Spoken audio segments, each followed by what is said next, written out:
Sebagai pembeda antara manusia dengan makhluk Allah lainnya adalah akal. Dengan akal manusia mampu menyerap ilmu sehingga mampu mengembangkan kehidupannya. Sejatinya ilmu sangat penting dalam kehidupan sehari-hari. Betapa tidak, dengan ilmu manusia menjadi pembawa risalah kekhalifahan di muka bumi yang memiliki kewajiban untuk memakmurkan dan mengembangkannya.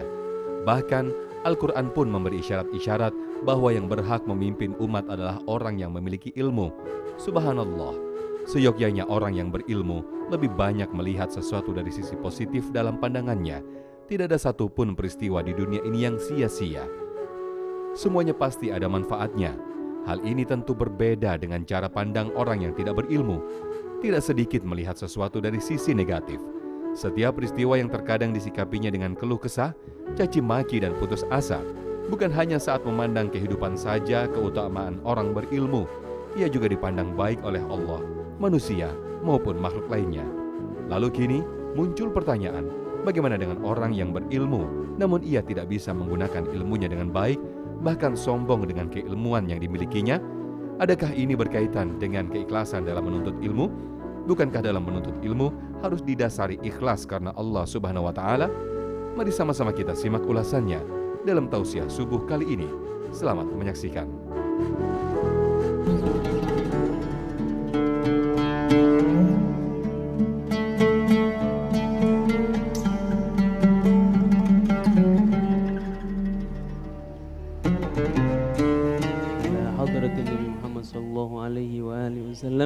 Al-Fatihah. A'udzu billahi minasy syaithanir rajim. Bismillahirrahmanirrahim. Alhamdulillahi rabbil alamin. Ar-Rahmanir Rahim. Maliki yaumiddin. Iyyaka na'budu wa iyyaka nasta'in. اهدنا الصراط المستقيم صراط الذين أنعمت عليهم غير المغضوب عليهم ولا الضالين آمين. بسم الله الرحمن الرحيم. الحمد لله رب العالمين وبه نستعين على أمور الدنيا والدين. Wassalatu wassalam ala asyrafil anbiya'i wal mursalin wa ala alihi wa sahbihi wa man tabi'ahum bi ihsanin ila yaumiddin. Assalamualaikum warahmatullahi wabarakatuh. Masya Allah, semangat betul ya. Alhamdulillah. Ya ikhwah sekalian, para hadirin yang dirahmati Allah, alhamdulillah Allah kasih nikmat kita, nikmat yang luar biasa besar. Allah kumpulkan kita di masjid ini, di rumah Allah. Allah pilih kita semua, satu-satu di antara kita untuk duduk di hadapan rumah Allah Subhanahu wa Ta'ala. Duduk di sini, iktikaf karena Allah Subhanahu wa Ta'ala. Setiap detiknya, teman-teman duduk aja, diam aja, bengong aja. Kalau kalian niat iktikaf karena Allah Subhanahu wa Ta'ala, maka tiap detiknya dihitung pahala oleh Allah Subhanahu wa Ta'ala.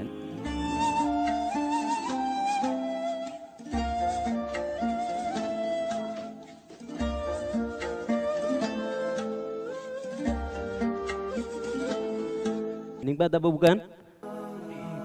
Luar biasa. Kita sudah tahu, kita sudah belajar bersama, jika Allah Subhanahu wa Ta'ala ingin mengangkat derajat seorang hamba, maka hamba tersebut akan diberikan oleh Allah Subhanahu wa Ta'ala ilmu yang mendekatkan diri kepada Allah Subhanahu wa Ta'ala. Ayatnya apa? A'udzubillahi minasyaitonirrajim. Mudah-mudahan masih ingat semua. Yarfa'illahu alladhina amanu minkum walladzina utul ilma darajat. Allah Subhanahu wa Ta'ala mengangkat derajat orang-orang yang beriman di antara kalian. Keimanan yang kalian miliki di dalam hati ini mahal betul harganya. Kalian sudah dikasih keimanan untuk digerakkan kakinya, ngumpul duduk di masjid. Masya Allah. Ditambah lagi kalian diberikan kesempatan oleh Allah Subhanahu wa taala dari segala macam kehendak, dari segala macam kuasanya Allah Subhanahu wa taala, Allah pilih kita semua. Adik-adik, bapak-bapak sekalian, ibu-ibu yang di belakang, Allah pilih kita semua, termasuk saudara-saudara yang menyimak melalui televisi di rumah. Allah pilih kita semua untuk bisa duduk menuntut ilmu agamanya Allah Subhanahu wa taala. Masya Allah teman-teman. Jadi keimanan yang kita punya ini sangat amat mahal harganya. Jaga ia betul-betul, pegang erat dia. Jangan gadai dengan apapun, sekalipun kalian ditinggal oleh seluruh manusia, seluruh makhluk, sekalipun kalian dikucilkan oleh lingkungan sekitar kalian, karena kalian menjaga keimanan di dalam hati, jangan pernah ditinggalkan, karena apa yang kalian miliki adalah sesuatu yang menghubungkan kalian dengan Allah Subhanahu wa ta'ala.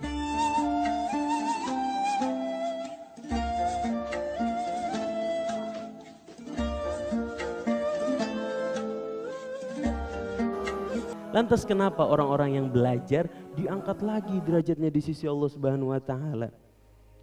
Karena keimanan adalah kepercayaan yang harus dilandasi dengan dasar ilmu.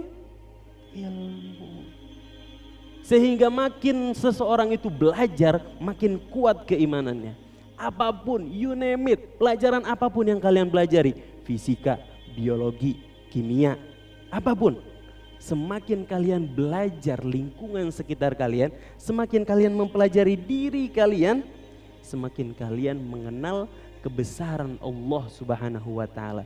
Semakin kalian mengetahui keagungannya Allah Subhanahu wa taala.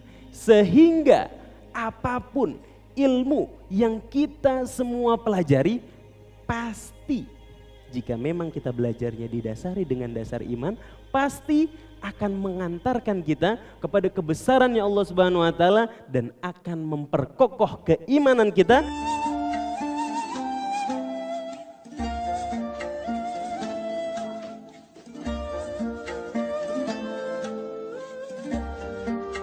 Sehingga iman yang kokoh akan menaikkan derajat kita di sisi Allah Subhanahu wa ta'ala.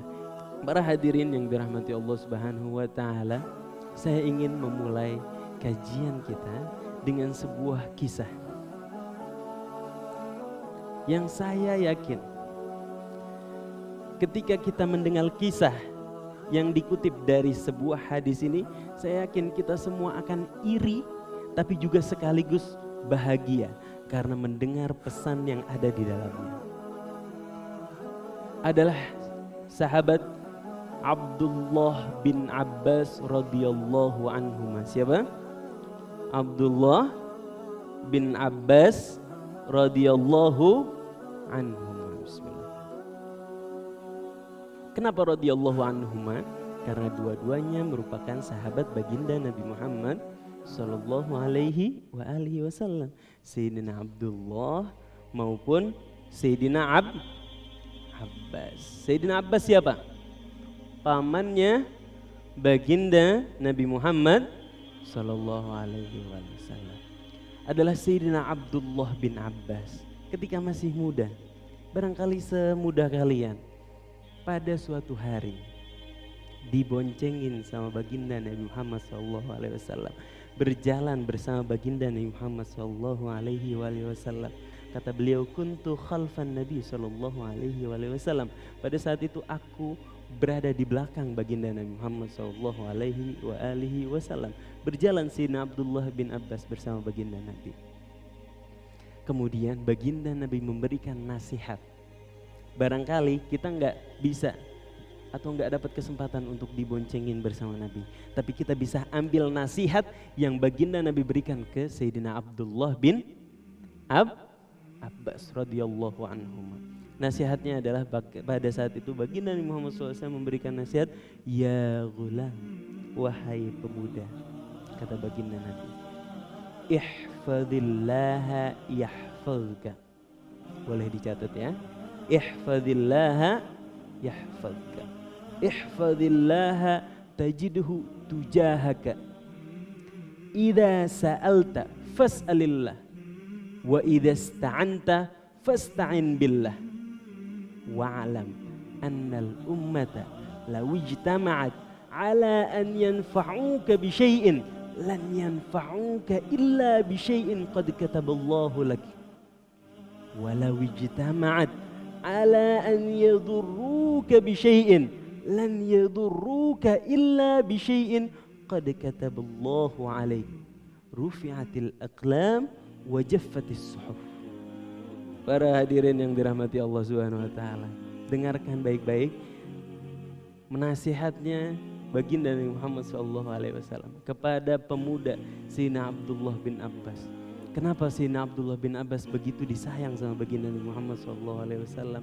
Selain memang karena beliau anak muda yang soleh, karena memang beliau sepupunya baginda Nabi Muhammad SAW, ternyata Sayyidina Abdullah bin Abbas di kemudian hari menjadi orang yang faham betul terhadap Al-Quran.